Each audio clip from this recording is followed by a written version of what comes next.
what advice do you have for instructors who are trying to approach generative artificial intelligence along with the baggage about how AI can complete many traditional assessments with this pedagogy of kindness?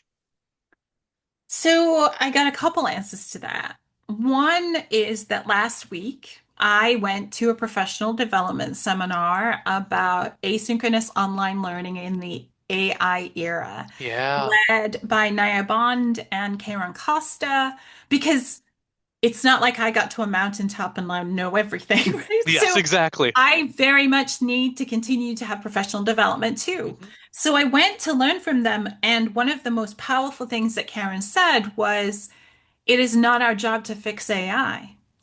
And I just felt this weight fall from my shoulders Yep. because there is this expectation, this very rigid expectation that somehow all of us can somehow make this system that is being funded by billionaires to get people addicted to it, right? That somehow I can magically fix that situation, and I can't.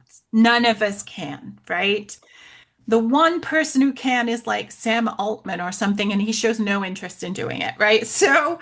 Um, so that's the first part. Like, Yeah. give yourself a break. We can't fix the situation. We can mitigate, we can educate, we can do all kinds of things creatively, but we can't fix it, right? Yeah.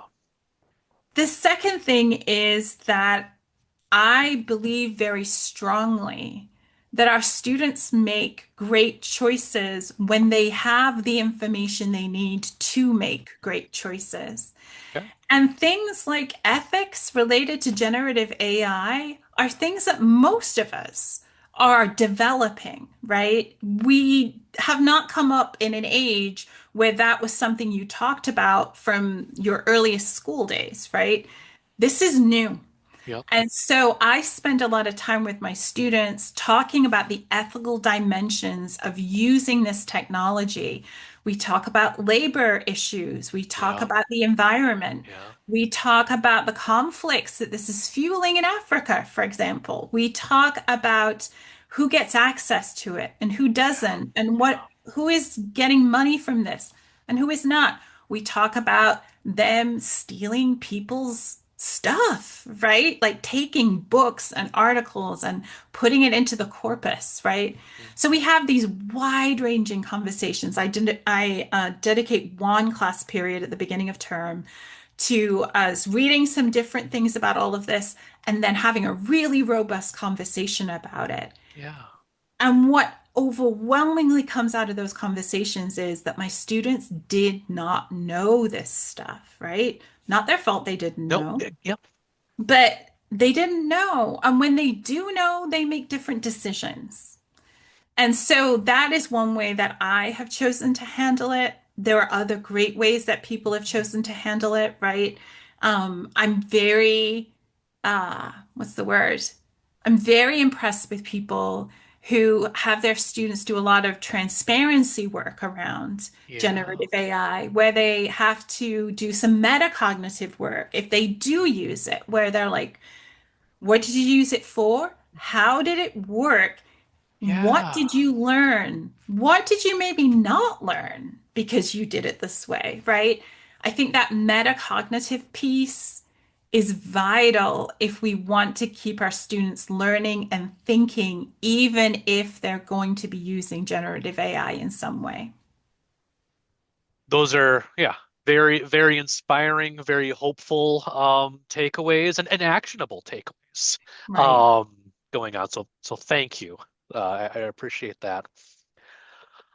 What excites you about the world of teaching and learning, either where we're at right now or maybe looking towards an optimistic future? I relish spending time with people who are opening their minds.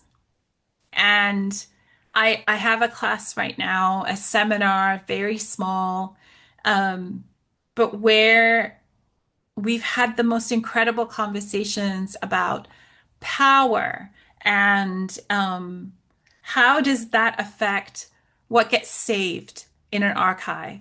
And how does Oh, that yeah. affect what history we can tell and what history we're interested in telling? And then how does that have an impact upon the world that we make based on the world we think we've just left, right? Um, and the most incredible thing is students at different levels, right? Different levels of comfort with these kinds of questions and with having these conversations and writing about this stuff. But everybody was opening their mind to a new possibility of some kind. Spending time with college students, whether they are the traditional 18 to 22 set or they're non-traditional and they're part-time and they've got families and jobs and whatever else, but spending time with people who are dedicated to that discovery and to really thinking creatively and in new ways and signing up for it, right? Mhm.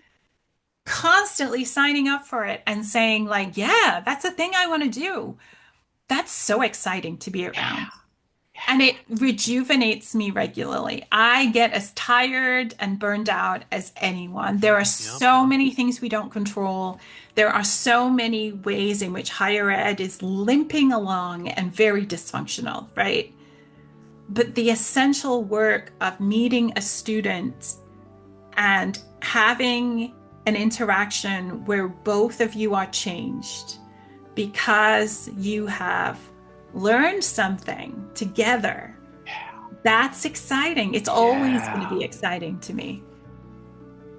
Love it. Love it. Join us for the conclusion of our conversation for some of Kate's media recommendations.